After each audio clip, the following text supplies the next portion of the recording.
Ketogenesis is the metabolic pathway used to make ketone bodies from the metabolism of free fatty acids and ketogenic amino acids. Peripheral tissues use ketone bodies as an alternative fuel source when glucose is not readily available. Ketone bodies are elevated during prolonged fasts, starvation, ketogenic diets, uncontrolled type 1 diabetes in the setting of diabetic ketoacidosis, and chronic alcoholism. Before we talk about these scenarios, let's check out Sketchyland's Candy Distribution Center to discuss what ketone bodies are, how they're made, and how they're metabolized. Welcome to the Wind-Up Key Factory, where all the sweet, sour, chewy, crispy, savory candies and thirst-quenching colas are made. Fun fact, the factory supplies sweets to approximately 5% of the world, including Sketchyland, while contributing to about 10% of new type 2 diabetes cases every year. And on that note, let's get to the good stuff. A wind-up factory, huh? I would not want to be the person who forgets to turn that key. The three main ketone bodies are acetoacetate, beta-hydroxybutyrate, and acetone. They're represented by the sweetened acid candy for acetoacetate, Big Chew bubblegum for beta-hydroxybutyrate, and Sweet 1 for acetone. Wow, that's gotta be like the 5th mitochondria and liver rug I've seen today. Okay, not really, but at least it will remind you that ketone bodies are made in the mitochondria of hepatocytes. Alright, so here's a diagram showing how the ketone bodies are made and broken down. Let's start with ketogenesis. Recall from the triglyceride catabolism sketch, hormone-sensitive lipase first hydrolyzes triglycerides to glycerol and free fatty acids inside adipose tissues. Then, free fatty acids undergo beta oxidation to generate acetyl-CoA, which goes to the liver to make ketone bodies. Besides fatty acids, ketogenic amino acids also produce acetyl-CoA and can be used to make ketone bodies. And that's why they're called ketogenic. In the first step, thiolase combines two acetyl-CoA molecules to form acetoacetyl-CoA. We illustrated a worker pouring two acetyl colas into a family-size acetoacetyl cola. Who knows why? Maybe they don't want to waste acetyl cola, or maybe they're using up the leftovers they find in bottles at the park. Gross. I'd still drink it. Next, HGM-CoA synthase makes HGM-CoA from acetoacetyl-CoA and acetyl-CoA. See the worker pouring acetoacetyl cola and acetyl cola into that humongous cola bottle? She's HGM-CoA synthase. The stopwatch will help you remember that HGM-CoA synthase is the rate-determining enzyme during ketogenesis. Just a side note, HGM-CoA is a precursor to cholesterol, but we'll save those details for another time. In the next step, HGM-CoA lyase cleaves HGM-CoA, producing acetyl-CoA and our first ketone body, acetoacetate. The worker cutting the humongous cola bottle and pouring the contents into that candy contraption is HGM-CoA lyase. I bet you didn't know that sweetened acid candy was made with humongous cola. Well, now you know. Sweetened acid candy. So sweet, the kids love it. So sour, it'll burn a hole straight through your esophagus. Anyway, now that we've made acetoacetate, let's move on to the next step, where we make our second ketone body, beta-hydroxybutyrate. Beta-hydroxybutyrate dehydrogenase uses NADH to catalyze this step. Illustrated here is a worker wiping the Big Chew bubblegum machine with a towel while slamming an NADH energy beverage. He's beta-hydroxybutyrate dehydrogenase. Big Chew bubblegum. Bubbles are fun. FDA warning, under no circumstances should this gum be consumed by human beings. Okay, these candies are packed up and ready to go. But where do they go? The liver releases acetoacetate and beta-hydroxybutyrate to the blood, or in the case of these candies, on red conveyor belts. Some acetoacetate undergoes spontaneous non-enzymatic decarboxylation to produce acetone, which is eliminated by the lungs and causes the classic fruity odor. Check out that Sweet 1 candy shooting up a futuristic trachea tube delivery system. Let the little fruits remind you that acetone causes the characteristic, not-so-pleasant fruity odor that everyone is raging about these days. Sweet 1. Need to ruin a date? Eat a Sweet 1 and your breath will do the trick. The remaining acetoacetate and beta-hydroxybutyrate are taken up by peripheral tissues. That's why there's boxes upon boxes of sweetened acid and Big Chew bubblegum inside this peripheral delivery cart, ready to be foisted upon unsuspecting guests of Sketchyland Park. Care to guess where it goes? I'm sure that bumper sticker gave it away. Skeletal and cardiac muscle can rapidly utilize ketone bodies for energy. The brain prefers glucose, but may switch to ketone bodies for energy when there isn't enough glucose available after some time. In contrast, erythrocytes can't metabolize ketones because they don't have mitochondria. As we discussed in the Fates of Pyruvate sketch, erythrocytes can only obtain energy from anaerobic glycolysis. Hepatocytes also can't use ketones for energy because they don't have the enzyme needed to metabolize them. So far, we've talked about how ketone bodies are made and where they end up. Let's now discuss how they're metabolized. But before we do, you should know that ketone bodies are metabolized in the mitochondria of peripheral tissues. First, beta-hydroxybutyrate dehydrogenase turns beta-hydroxybutyrate and NAD+ back to acetoacetate and NADH.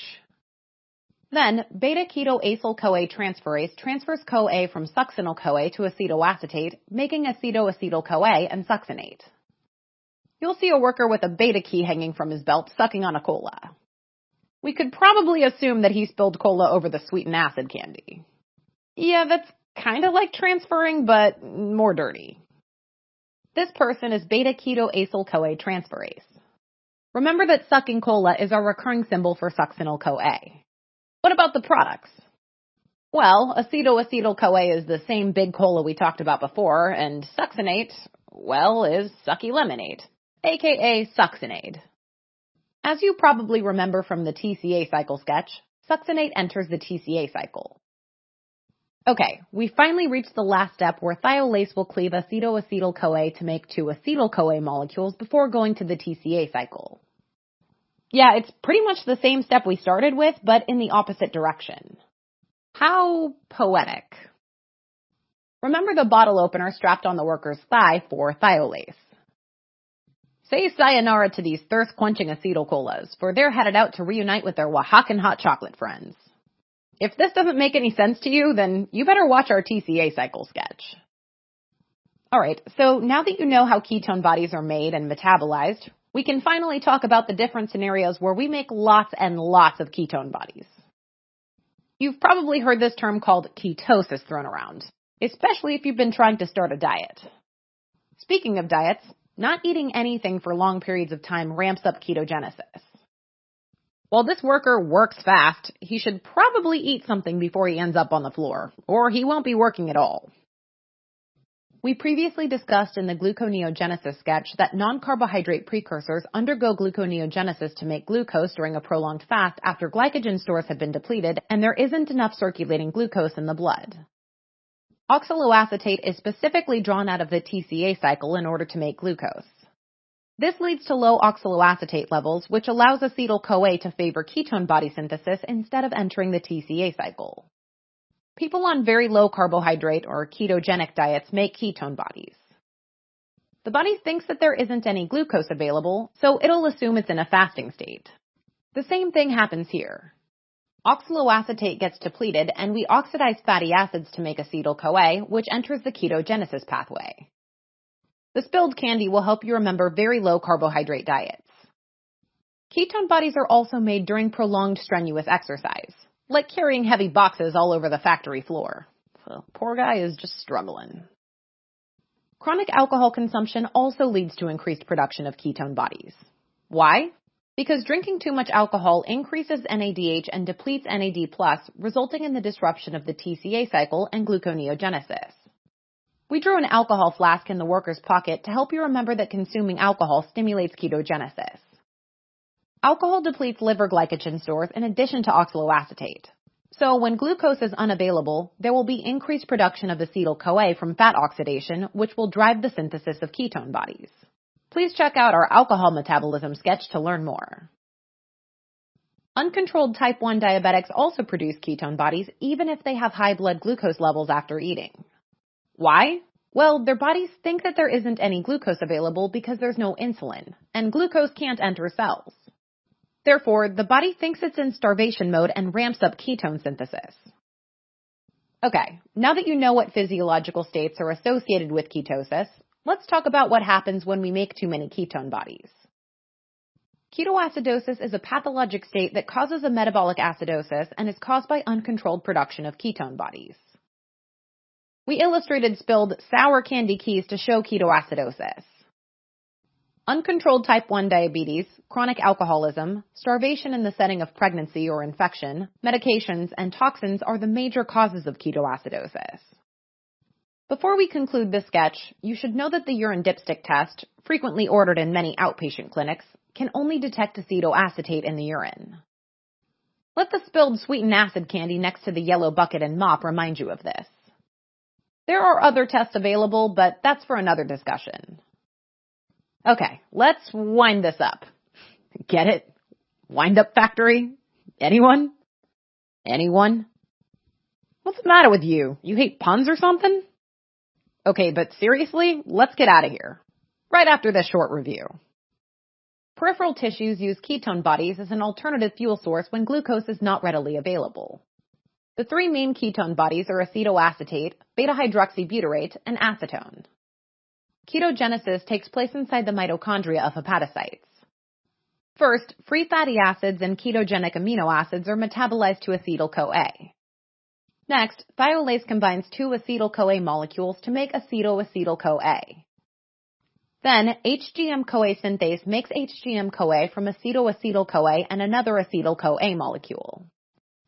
Afterward, HGM-CoA lyase cleaves HGM-CoA to acetoacetate and acetyl-CoA.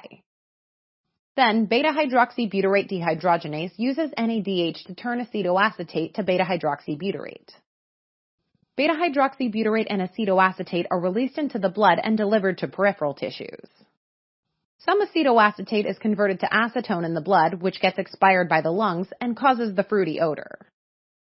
Ketolysis takes place in the mitochondria of skeletal and cardiac muscle and the brain. First, beta-hydroxybutyrate dehydrogenase turns beta-hydroxybutyrate and NAD+ back to acetoacetate and NADH.